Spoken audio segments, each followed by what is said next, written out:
Hey everyone, Vince here, blue belt from Sabre Jiu Jitsu in Concord, California, and this is... Hi, I'm Drea, brown belt from Sabre Jiu Jitsu in Concord, California. So Drea, how would you advise bigger males to roll with either a smaller person or a female?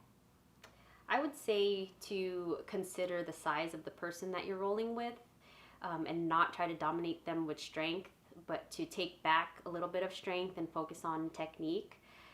Being that a lot of us train every day and this is, a hobby and a sport, you don't always want to smash your smaller training partner all the time. There are times where you might need to, like if it's a comp round, but on a daily basis, I think you learn more, even as a bigger person, to take back the strength that you use and to focus on technique, and really utilize technique with the smaller person because every day when we're rolling, and if you're just smashing and laying on top of someone, like you're not really training jiu-jitsu, you're not learning or applying the technique that you've learned. So to focus on that, to focus on technique. But I know it's kind of hard because you do want to consider like a real life situation. Like if you were to get into a situation where the person is a lot bigger, a lot stronger, they're not going to hold back on you and try to match you with strength. They're just gonna try to hurt you. So there is that type of considerate, or that there is that to consider when you're training.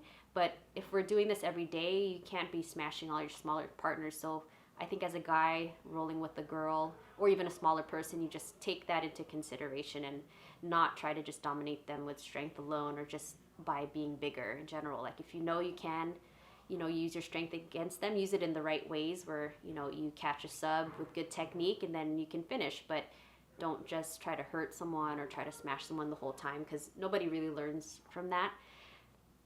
Yeah.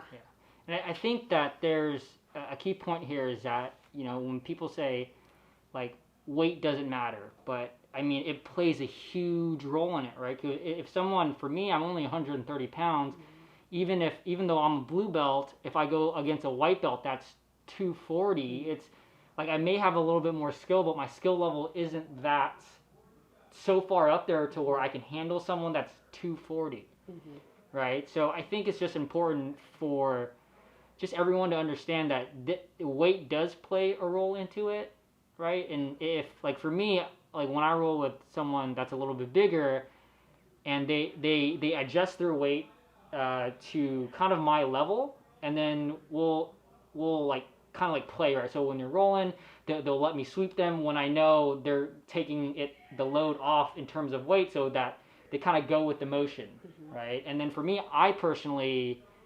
appreciate that when someone does that, right? Yeah. Instead of if they're just like using their 240 and then they're just smashing me, because again, my level isn't that. The difference between a blue belt and a white belt, maybe only a year or year and a half, right? So yeah. I think as you grow in jiu-jitsu and with your technique, the times that you start to get into those situations of rolling with bigger and heavier people, you start to understand your body type and your strengths against bigger people and what works against them. And you kind of develop a strategy from there.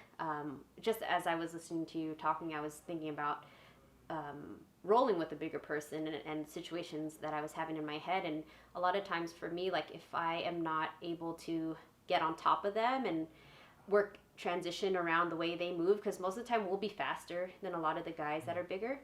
But if I can't do that for whatever reason, let's say I got taken down by them and, I'm on my back, right away I'm going to pull into a closed guard, and I would hold them in that guard and try to attack them there and if they're just trying to get me, off of, or trying to open my guard in general, like I'm just not going to let that happen. But it comes with time, like, your technique gets better and you really learn how to deal with like bigger, stronger opponents that are not going to let up on you and they're not going to match your strength and your weight, and they're not going to just focus on technique. They're just going to be heavy and they're just going to try to like kind of just sometimes either, lay on top of you or just like try to shove you around.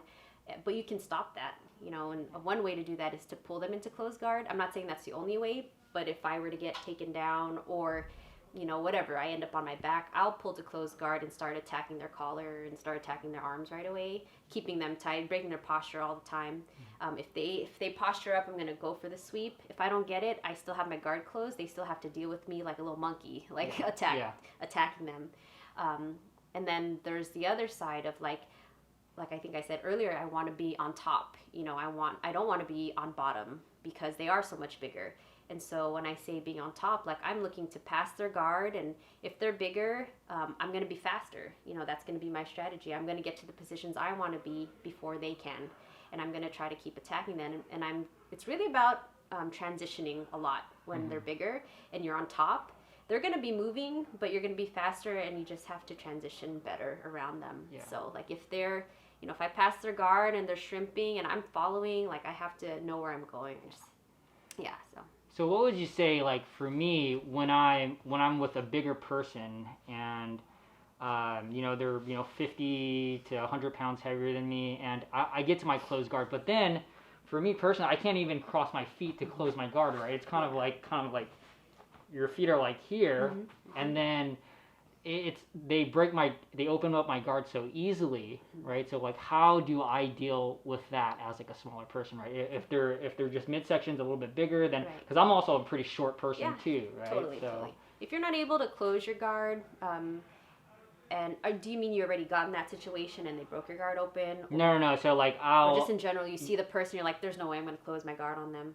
Or like, it's like usually for me, it's either they'll take me down, or it'll happen to where I'll get my guard back, right? So I'll be in like half guard, and then shrimp out, I'll get my guard back, but then my legs aren't crossed, right? So it's like my legs are just like this, but you know, that's better than being in a half guard or even in side control, right? So then in that case, if you weren't able to close your guard, like hopefully you would have good technique in using open guards. The first thing you said was half guard. So I would right away put my knee shield up against that person. And your knee shield has to be placed right across the body. You know, it can't be low under the chest because they'll just smash and be heavy there. So it kind of has to line with the chest and the shoulder, like right across. And that's your space maker. So once I have my knee shield, or if you have your knee shield, use that as a space maker, bring your hips back, and try to stand up from there, because then now you're back into like a neutral position. Or if you're, you know, versed with like spider guard, your guard is open, but you go for the grips of the sleeves and you start to use your feet as space makers. And from there, you know, you can utilize that type of guard play. If you can't sweep them, again, your option is to put your foot down and to come back and stand up. You know what I mean? But use them as space creators so that you don't land on bottom and they're on top of you and heavy and it's hard for you to get out. Because I think in my experience, when I play with a bigger person, anytime I get them into closed guard, even if I can cross my legs, I have a lot of issue, but you know, when I play like an open guard, go to spider, I have a little bit more success, right? So coming from a smaller person, if you're going against someone that's a little bit bigger, is that usually the game plan? Like, okay, I don't want to stay in my closed guard for a long time. It depends on the person and their jiu-jitsu and their techniques and what works for them. For me, I'll do both. Like I feel confident, and I've proven it to myself on the mat with bigger people that I can close my guard and keep it closed and attack from there. If they're like a lot larger, like just their radius of their body, I won't close guard, but I will use open guard. And if I feel like that's not helping me, then I'll stand up. Yeah, I'll stand back up. But I always want to make sure that I create that space between me and that person. Yeah. So it really depends, you know, like some people feel perfectly confident with their guard closed and that they're not going to get it broken open. Other people don't, you know, or you can feel confident and still be proven wrong, you know, but there's always a plan B, plan C, you know, so you can't just be one-sided or have just a narrow mindset. Like your game has to be pretty open, like that you're ready to respond to anything that's thrown at you. So. Yeah, it comes with time, right? Technique gets better. Definitely. And I just wanted to say thank you to Drea for participating in today's YouTube video and to help spread the Jiu-Jitsu knowledge. I'm actually working with Drea on more Jiu-Jitsu related content, so you can expect her as a frequent guest on this channel. So if you have any questions for her or for me, please let us know down below. So thanks for watching. Hope you all enjoyed that video. Please give this video a thumbs up. It really helped me out. If you haven't already subscribed to my channel, consider subscribing. On this YouTube channel, I come out with daily YouTube content. Mondays, real estate. Tuesdays, Q&A. Wednesdays, live stream. Thursdays, miscellaneous. Fridays, jiu-jitsu. Saturdays, review/searchable videos. And Sundays, ultra running. If you want to catch another one of my videos, there's a video right here, and there's a video right here. See you all tomorrow.